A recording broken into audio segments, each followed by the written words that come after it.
Diz assim: se o mundo odeia vocês, saibam que antes de odiar vocês, odiou a mim.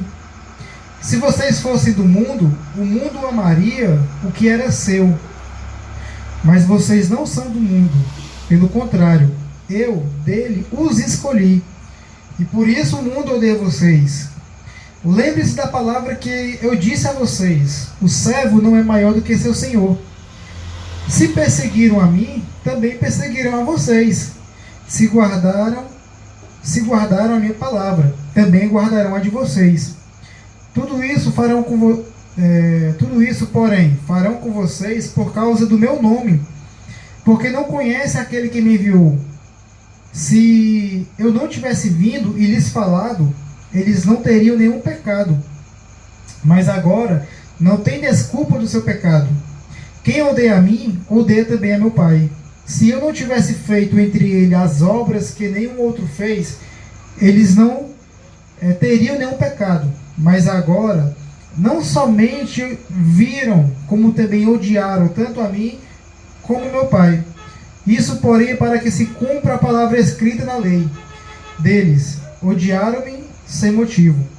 Quando, porém, vier o Consolador, que eu enviarei a vocês da parte do Pai, o Espírito da verdade, que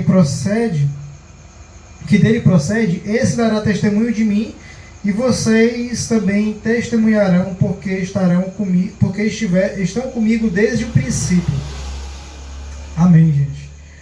O tema dessa pregação que eu coloquei foi: seguir a Jesus, seguir Cristo, é ser odiado pelo mundo. E se a gente observar bem um texto que fala muito de ódio, né? Se odiarem a vocês, lembre-se que odiaram primeiro a mim. Então, tipo assim, tudo aquilo que vai acontecer com o discípulo, primeiramente aconteceu comigo. Se o mundo vai odiar vocês, odiaram-me a mim, rejeitaram meu Pai. Então, isso é muito interessante, porque Jesus, ele vem no capítulo 15, bem no começo, ele vem falando sobre a figueira, sobre aquele que está ligado em Cristo, esse produzirá fruto. E Jesus começa a bater muito sobre aquele que guardar os meus mandamentos, as minhas palavras, né? Ele começa a falar sobre isso. Ele começa a enfatizar muito também sobre amar. Jesus, ele começa a falar sobre, até o Eric pregou no domingo passado, né? Ele falou que Jesus nos chama para amar. Vocês serão conhecidos como meus discípulos se vocês amarem uns aos outros. E aí Jesus chama, convoca, traz essa verdade de vocês amarem uns aos outros, de os discípulos amarem uns aos outros, mas consequentemente, quando chega nesse versículo, ele começa a falar de ódio. E isso é bem confrontante, porque Jesus estava falando aqui especificamente para os discípulos. E ele fala: se vocês me amarem, vocês serão amados por meu Pai. Vocês serão conhecidos de fato como meus discípulos se vocês amarem uns aos outros. E nós somos chamados para amar de fato. Cristo nos amou. Cristo olhou para a nossa condição. Jesus olhou para a nossa miséria. Jesus olhou para o nosso estado, nossa situação de pessoas pecadoras, de pessoas más, de pessoas que o rejeitam. E Ele nos escolhe, Ele nos resgata com o seu amor. E Ele nos ama de tal forma ao ponto de entregar seu Filho. Ele nos ama, mesmo a gente o rejeitando. Ele nos ama, Ele escolheu nos amar. A Bíblia fala em João que Ele nos amou primeiro. Ou seja, o amor não parte de nós. Cristo tomou essa atitude. Ele escolheu nos amar primeiro. De amar a Ângela primeiro, o Nanã, o Eric, a Ju, a Silvana, o Lico. Cristo escolheu nos amar. Não partiu de nós esse gosto, esse querer de amar a Jesus, não. Ele escolheu nos amar. Ele nos amou de tal forma, porque Ele é o próprio amor, e Ele nos ensina e nos chama para sermos diferentes quando nós amamos o nosso próximo. Quando nós amamos o nosso inimigo, quando nós oramos pelos nossos inimigos. E Ele começa a chamar o seu discípulo a amar. Porque é para isso que a gente foi chamado, porque Ele nos amou. E aí de repente, vocês vão amar. Mas se o mundo odeia vocês, saibam que antes de odiar vocês, odiou a mim. E ele começa a falar sobre isso e a gente começa a se perguntar o quão desafiador é seguir a Jesus. E o motivo maior desse ódio contra Jesus, contra os discípulos, é porque eles testemunhavam de Jesus. É porque eles odiavam Jesus, porque lá em João capítulo 7, verso 7, diz que eles odiaram Jesus porque as suas obras eram más. As obras da humanidade. E quando ele fala aqui do mundo, ele não fala do planeta Terra, o globo. Ele fala desse mundo caído mesmo, das pessoas. São as pessoas que vão nos odiar. Jesus, quando ele começou ali seu ministério, ele passa a ser odiado. Ele passa a ser odiado pelos religiosos ali, pelos fariseus. Ele passa a ser odiado por aquelas pessoas com as quais ele confrontava. Porque ele era a revelação de Deus que veio ao mundo.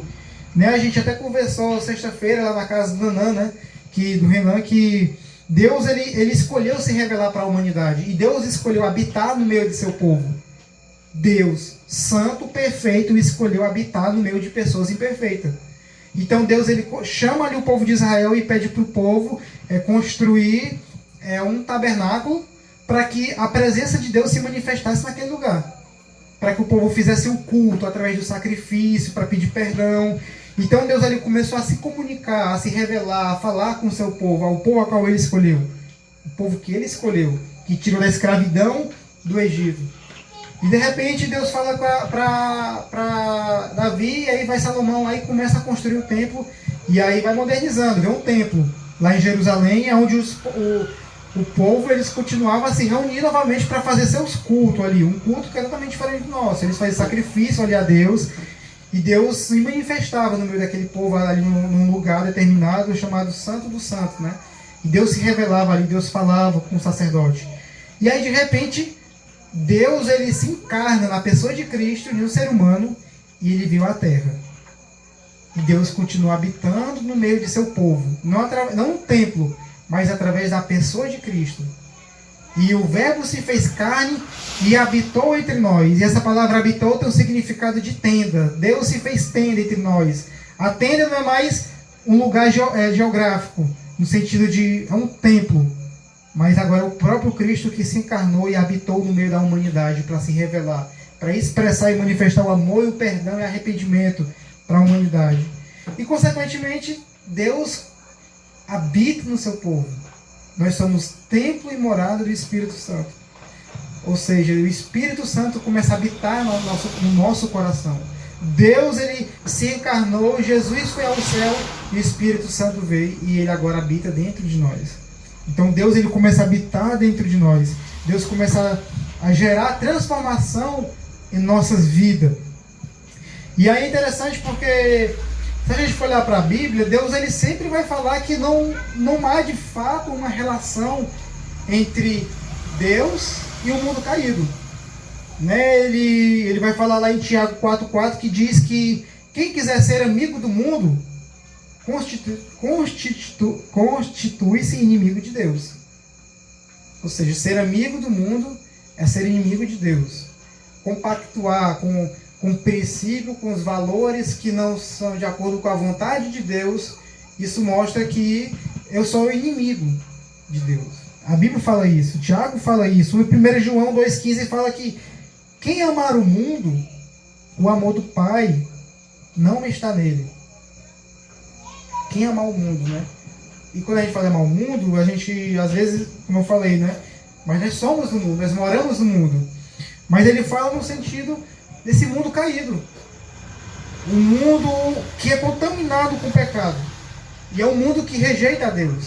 É um mundo que escolheu... Não é como o mundo escolheu, mas porque o mundo caiu, porque o mundo é caído. O mundo está nessa... debilitado, fragilizado, está em pecado e o mundo não consegue de forma alguma, as pessoas não conseguem de forma alguma amar a Deus. Por isso que a Bíblia fala que antes nós éramos inimigos de Deus. Então não há essa ligação, não há essa relação entre eu ou amo a Deus ou eu amo o mundo, ou eu amo os dois. Não tem como, isso nos compactua, porque quando a gente vive de fato a vontade de Deus para nossas vidas, a gente vive a gente vai ver que os nossos princípios não são os mesmos princípios que o mundo caído tem. Os valores não são os mesmos. Isso quer dizer que nós somos melhores? Não, mas é porque Deus trouxe redenção para nossas vidas.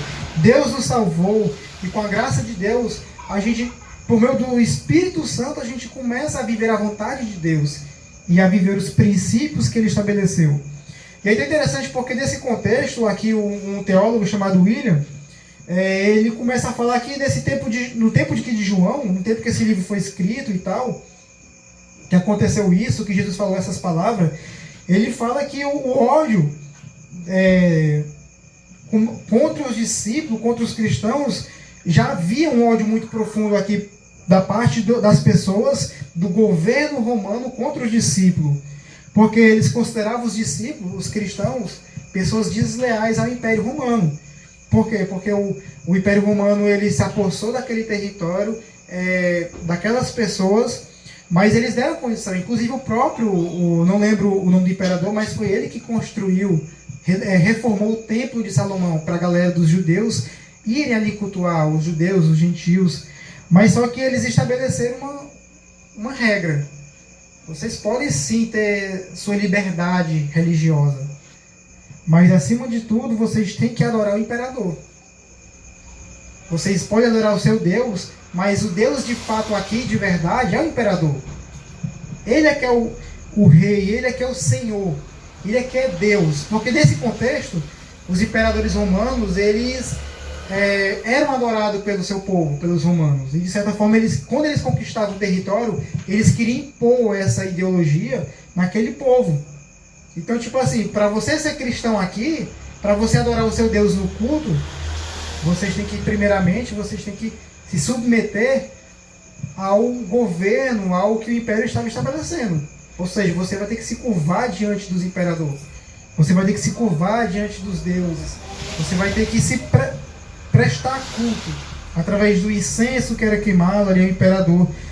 E eles queriam que eles professassem, que os imperadores ali, eles eram o Senhor.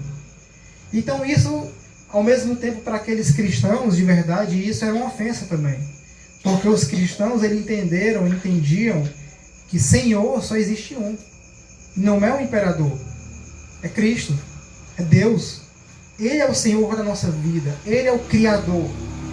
Ele foi que criou todas as coisas e é o sustentador delas. E eles entendiam isso e eles começaram a viver isso. Eles começaram a pregar, a anunciar a Cristo como Salvador, como Senhor. E isso foi uma afronta para o Império ao ponto de gerar perseguição. Ao ponto de gerar esse ódio. Por isso que os cristãos eles eram odiados pelo Imperador Romano, pelo povo romano. Inclusive, dentro da história dos cristãos ali do primeiro século, quando vai ver Nero, que era um dos imperadores, ele queimava os cristãos vivos em praça pública. Como, tipo assim, vai acontecer isso para quem professar a mesma fé desses caras. Então, tipo, a gente vê a loucura do que é seguir a Jesus. E é interessante porque quando eu comecei a estudar, eu me lembrei de uma frase do Tim Keller, porque ele fala assim, Jesus não é esse cara legal, esse cara bacana, esse seu brotherzinho. Sabe por quê? Porque ninguém crucifica cara legal. Ninguém crucifica o gente boazinha. Ninguém crucifica aquele cara que é o fera, que é o gente boa do bairro. Ninguém crucifica um cara que é legalzinho. Naquele contexto, os crucificados eram os marginais da pesada. Eram as pessoas que tinham os crimes ali, sabe? Que a punição, a pena de morte era a cruz. Então, a gente olha como eles olhavam para Jesus, entendeu? A forma como eles olhavam para Jesus como um perigo para eles. Como um criminoso, como um rival. Então a gente vê que isso começou a gerar ódio nos cristãos, porque os cristãos eles não se curvavam. E realmente, de fato, seguir a Jesus é isso. Seguir a Jesus é a gente estar disposto a entender que ser cristão não é a gente colocar lá nos status, não é a gente colocar no Instagram, não é a gente postar aquela fotozinha bacana, porque isso é massa. Isso é massa, mas não é só isso. Ser cristão é seguir a Jesus. Os discípulos, quando foram vistos como os cristãos, Porque cristãos no original significa pequenos Cristo. Então as pessoas viam aqueles cristãos pregando a Cristo, porque eles não só pregavam, mas eles viviam aquilo que eles pregavam. Então a galera começou a ver esses caras se parecem com o Nazareno lá. Esse cara se parece com aquele cara que foi crucificado. Ele testemunha, eles vivem a mesma mensagem que ele anunciou. Eles estão pregando. E isso gerou afronta para o Império Romano, isso gerou afronta para os judeus. E começou a gerar uma perseguição. E nesse contexto de perseguição, os crentes foram, em Atos, não lembro a referência do capítulo, mas eles foram vistos pela primeira vez como os cristãos. E foi no tempo onde a igreja mais cresceu, foi no momento de perseguição, porque eles saíram daquela bolha e começaram a expandir o evangelho em outros lugares, em outras nações, em outras localidades. Então a gente vê que o quão é bom seguir a Jesus, mas o quão desafiador é. No livro Curso do Discipulado, que eu estou lendo, Jesus ele começa a falar sobre os desafios daqueles que querem segui-lo. Ele começa a dar o exemplo da multidão. A multidão eram pessoas que seguiam Jesus, mas elas seguiam a Jesus não porque entendiam que ele era Salvador, mas porque Jesus fazia milagres, Jesus multiplicava pão, Jesus matava a fome daquela galera, Jesus andava sobre as águas, Jesus curava cego. Quem era que não queria a cura? Mas eles não queriam compromisso com Jesus. Eles queriam milagre. Eles viam a maravilha, mas mesmo assim não se comprometiam com aquilo. E com os discípulos, e Jesus chegou, se alguém quiser me seguir, ou seja, você não é obrigado, se você quiser me seguir, tome a sua cruz, negue-se a si mesmo e vem me seguir. E aí em outro ponto, Jesus falou, aquele que quiser me seguir, ele vai ter que deixar pai e mãe, não no sentido que você não vai mais amar seu pai e sua mãe, mas ele mostra, eu mereço ser amado mais do que a sua própria mãe. Jesus fala isso. Eu mereço ser amado mais do que a sua própria esposa, mais do que o seu próprio esposo. Porque aquele que não deixar pai e mãe não é digno de mim. Ou seja, se o seu amor pela sua família, pela aquela comunidade ali, pela aquela situação, o seu amor por aquilo se torna maior do que o seu amor por Jesus, você não está disposto a seguir. Sabe por que ele fala isso? Porque naquele contexto, quando um cristão, quando uma pessoa cria em Jesus e queria segui-lo, como aconteceu com os pescadores, isso gerava um conflito familiar. Você vai seguir aquele cara? Como é que você sabe que ele é o Messias? Como é que você sabe que ele é o Salvador? Como é que você vai viver agora? Você vai deixar tudo e vai seguir? Isso gerava conflito. Sabe, você vai seguir Jesus, você vai desrespeitar o que o imperador estabeleceu aqui? Isso é confrontoso e eles entenderam. E eles passaram a seguir Jesus. Então aqui dentro do texto a gente vai ver alguns pontos, vou tentar ser bem breve. E se o mundo odeia vocês, saibam que antes de odiar a vocês, odiou a mim. Se vocês fossem do mundo, o mundo o amaria o que era seu. Mas vocês não são do mundo, pelo contrário, eu dele os escolhi. Então por que o mundo odeia os cristãos? Por que passa a acontecer isso? Então a gente vê aqui nesses versículos, primeiro, que o mundo odeia os cristãos porque eles pertencem a Cristo. Se o mundo os odeia, saibam que antes de odiar a vocês, odiaram a mim. E vocês não, se vocês fossem do mundo, se vocês permanecessem no mundo, o mundo amaria o que era seu. Mas vocês não são do mundo, pelo contrário, eu dele os escolhi. Ou seja, vocês não pertencem mais a esse mundo caído. Porque vocês entenderam que vocês são pecadores, vocês confessaram, vocês pediram perdão, vocês se arrependeram, agora vocês estão caminhando com o Senhor, com Cristo, com o Salvador. Então, o mundo aqui, ele fala do mundo caído, como eu já falei. É um mundo sem Deus. Ou seja, é um mundo que vai de contra, que vai em oposição a Deus. É um mundo que rejeita a Deus. É um mundo que não está nem para Deus. A gente vive num mundo onde as pessoas falam que ama a Deus e tal. Mas quando a gente vai olhar na realidade, as galera não ama a Deus de fato. Porque se a galera amasse a Deus de fato, o mundo não estava como está hoje. E o mundo não tem condição de amar a Deus, porque o mundo está caído. A galera prefere o pecado, porque a galera já está no pecado. Então a galera é oposto àquilo que Deus estabeleceu. Isso é interessante porque agora a gente começa a entender que quando nós somos resgatados por Cristo, pelo seu amor, nós não pertencemos mais a esse mundo caído. Nós começamos a entender numa outra perspectiva. Cristo nos salvou para termos uma comunhão com Ele, um relacionamento com Ele, para amarmos as pessoas, para vivermos nesse mundo caído, mas sendo sal da terra e luz do mundo, para sermos diferentes, não porque nós somos melhor, mas porque nós temos Cristo, mas acima de tudo, Ele nos dá uma eternidade. Cristo, Ele nos deu a vida eterna. E quando nós entendemos essa realidade, nós entendemos que nós não somos aqui. Nós estamos aqui de passagem. Porque o nosso lugar não é nesse mundo caído, onde há tanta violência, tanta maldade que você vê. Nosso lugar não é esse. Nosso lugar é na eternidade. Aqui é uma passagem. Há um lugar que Deus preparou para nós. Nós somos apenas, como falo, peregrinos. Nós somos estrangeiros. Então nós estamos aqui, mas nós não somos daqui. Nós estamos, mas não somos. Nós estamos vivendo aqui, mas entendendo que o nosso lugar não é aqui. Isso é fato. E a gente tem entendimento que a vida é um sopro. Hoje a gente está aqui, mas amanhã ninguém sabe.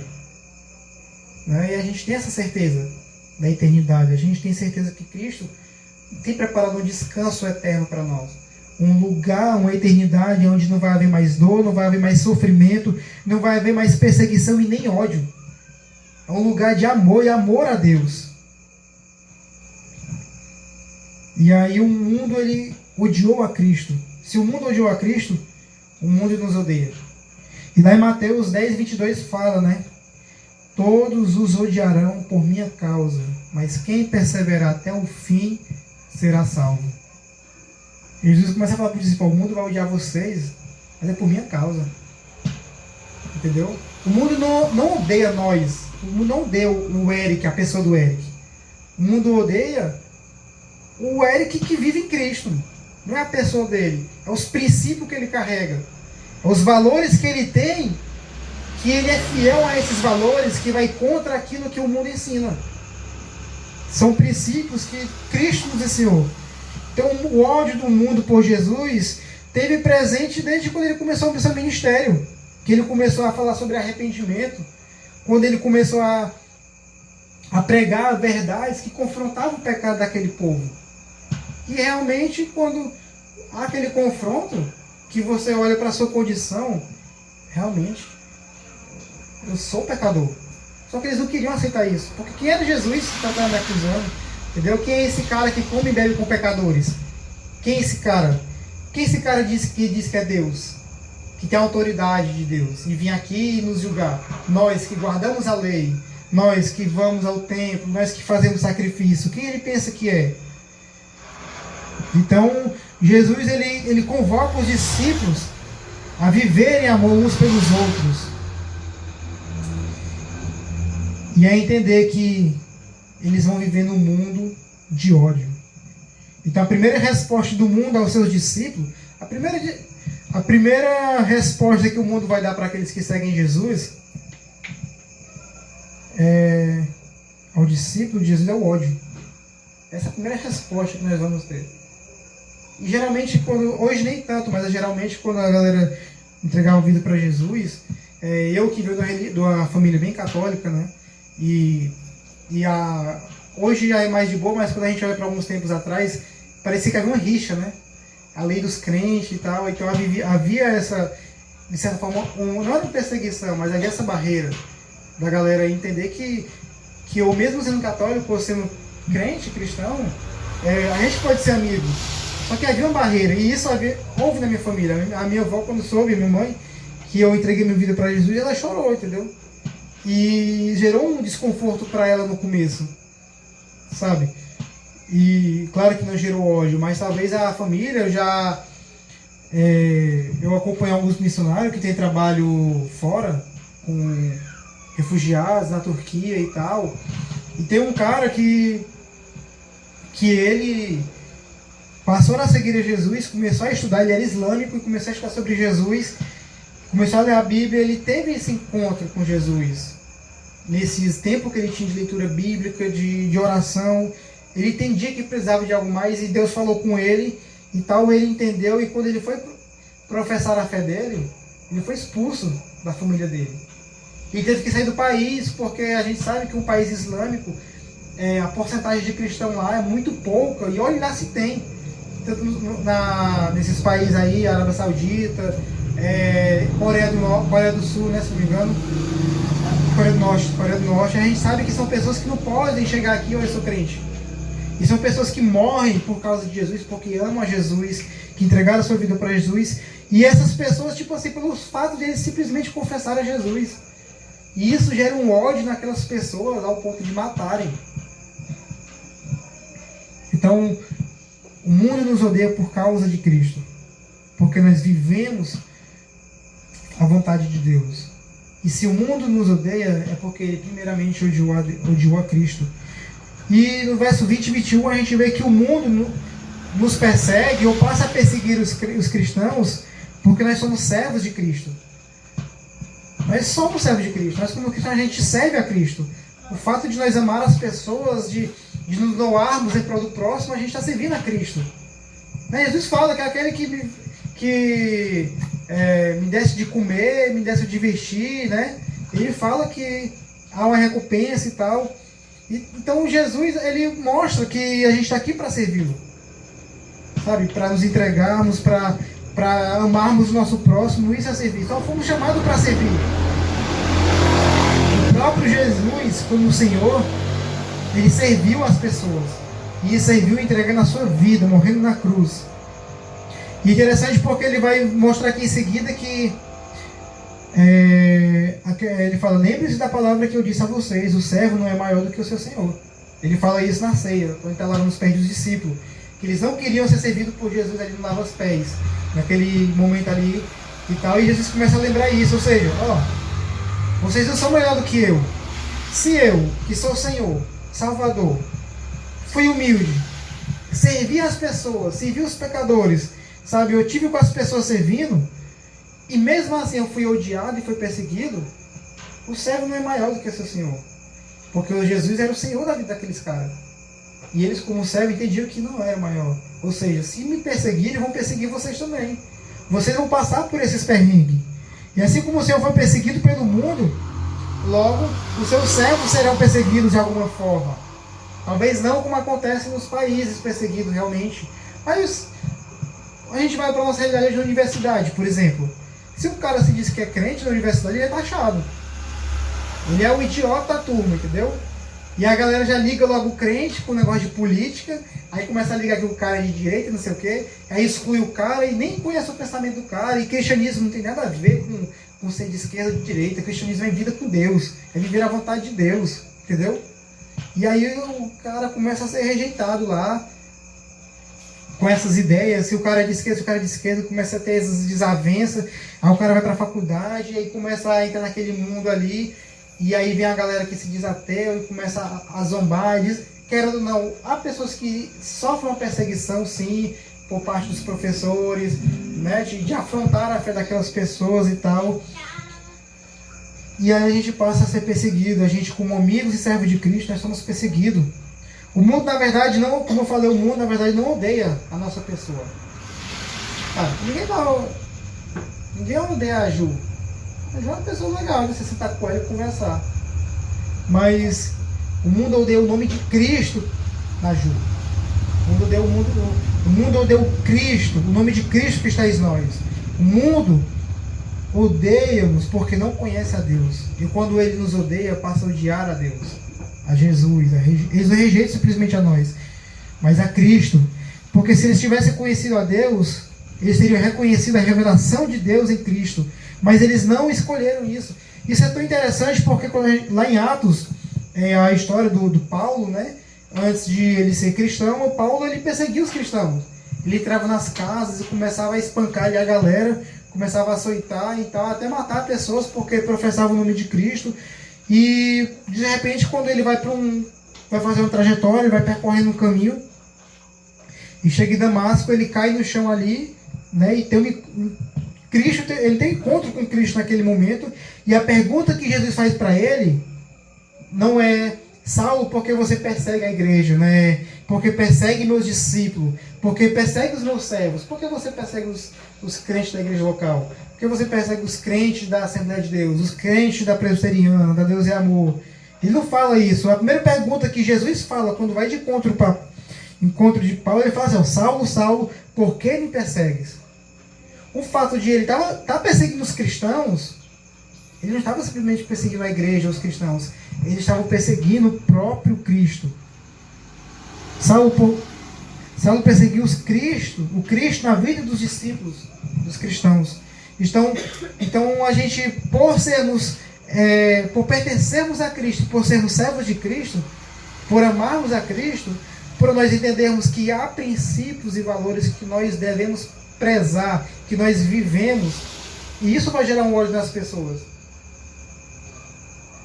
E isso não é eu quero trazer isso como encorajamento, porque a gente olha assim, às vezes a gente tem vergonha de mostrar quem nós somos, dependendo do lugar. Porque a gente tem vergonha de ser perseguido, porque a gente tem vergonha de que as pessoas vão pensar e falar a respeito de nós.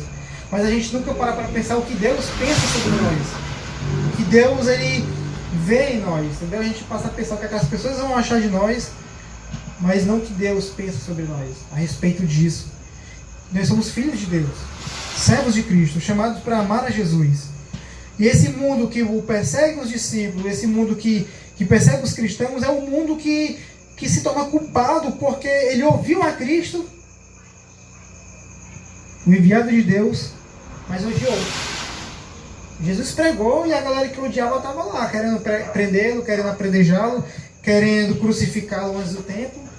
E Jesus sabia que aquele ali não era o tempo. Então a gente vê que ele se torna culpado porque aqui mesmo fala, né, que quem odeia a mim, cadê no verso 22? Se eu não tivesse vindo e lhes falado, eles não teriam nenhum pecado, mas agora não tem desculpa do seu pecado. Quem odeia a mim, odeia também a meu Pai. Se eu não tivesse feito entre eles as obras que nenhum outro fez, eles não teriam nenhum pecado. Mas agora, não somente viram, como também me odiaram, tanto a mim como o meu Pai. E isso, porém, é para que se cumprisse a palavra escrita na lei: odiaram-me sem motivo. Ou seja, a palavra foi pregada. Então eles são culpados daquilo que eles ouviram. E a ideia aqui que Jesus está falando não é que se ele não tivesse vindo, né, o povo estaria em perfeição. Como fala aqui, se Jesus não tivesse vindo para esse mundo, mostrar ali a salvação, trazer a salvação para o seu povo, se ele não tivesse vindo, isso não significa que se ele não tivesse vindo, o mundo estaria em perfeição, porque o mundo não teria conhecido o pecado. Não, porque ele veio já por causa disso, porque o mundo estava em pecado. Ele não quer dizer que o mundo não estava sem pecado, que o mundo estava em perfeição, não. Ele quer mostrar com isso que, ao ele vir, Jesus, ele quer mostrar que a ideia central,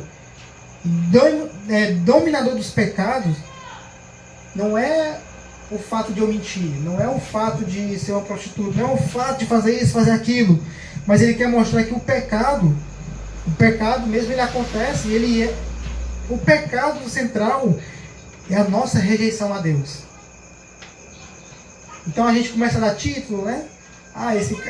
O pecado é isso, o pecado é aquele que é mentiroso, aquele que pratica isso, aquele que faz isso. A gente começa a dar rótulo, dar títulos. Claro que não deixa de ser pecado, mas só que a gente fica nisso e acha que pecado é somente aquilo que nós rotulamos. Mas o que Jesus está mostrando é que o nosso pecado é a nossa rejeição a Deus. Porque se eu amasse a Deus de fato, eu não seria esse tipo de pessoa.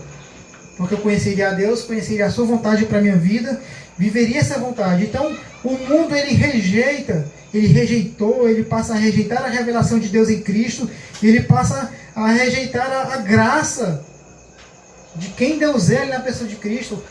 Ou seja, eles rejeitam o próprio Deus. Por isso que Jesus está falando aqui que aquele que me odeia também a meu Pai. Ou seja, o mundo ele rejeitou tanto a mensagem quanto aquele que o enviou. Ele não estava rejeitando somente o Cristo, não estava sentindo ódio pelo Cristo que anunciava aquela mensagem, mas é o próprio Deus. E isso que acontece na nossa humanidade. E é por isso que nós somos salvos. É por isso que Deus nos escolheu. Porque antes disso nós também o rejeitávamos. Mas que você diga que não, mas você rejeitava Deus. Talvez nem palavras. Talvez você nem em palavras, eu não preciso de Deus, eu amo a Deus. A nossa vida estava lá, demonstrando o quanto nós não amávamos, o quanto nós odiávamos a Deus, o quanto nós matávamos o nosso próximo aqui no coração. Né? E será que era isso que Deus queria? Então a gente passa a rejeitar a Deus, e ele mostra que, tipo assim, Jesus, ele mostra isso, e porque essa galera amaram mais as trevas do que a luz. Em João 3, 19 a 21 diz assim, ó: este é o julgamento. A luz veio ao mundo, Cristo veio ao mundo, mas os homens amaram as trevas. Cristo veio, mas o povo não queria amar a Cristo. O povo já estava inclinado a amar as trevas. Ou seja, o povo amara as trevas e não a luz. Por quê? Porque as suas obras eram más.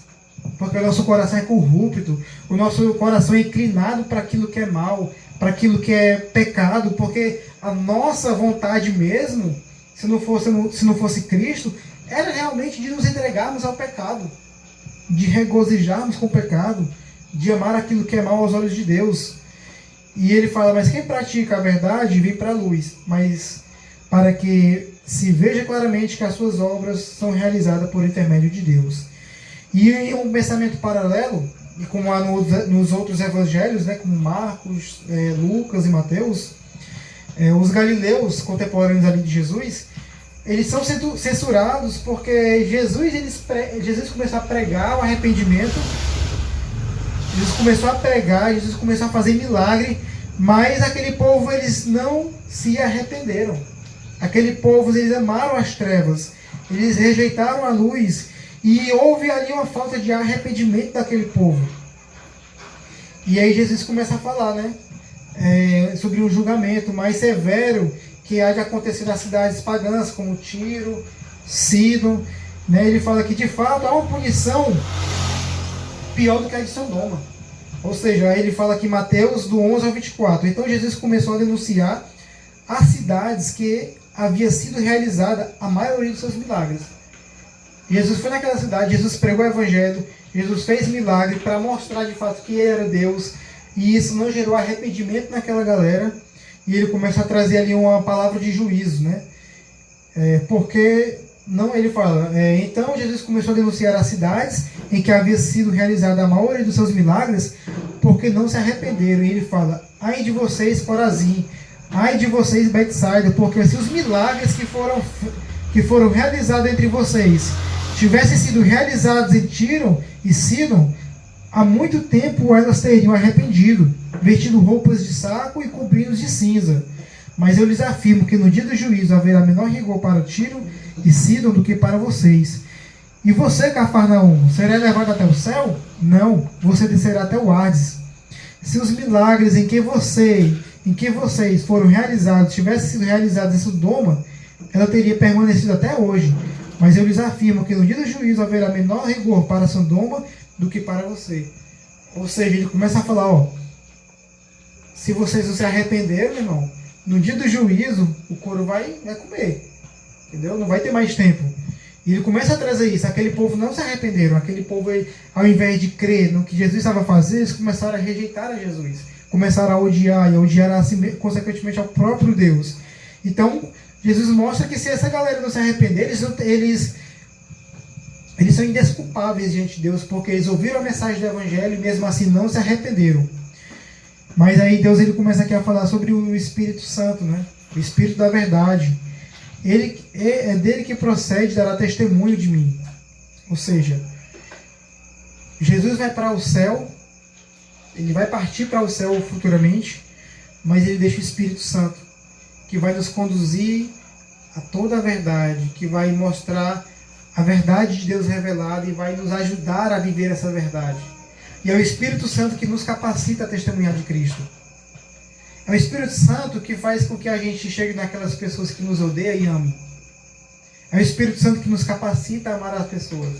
É o Espírito Santo que nos capacita quando aqueles caras que nos odeiam, a gente vai orar por eles.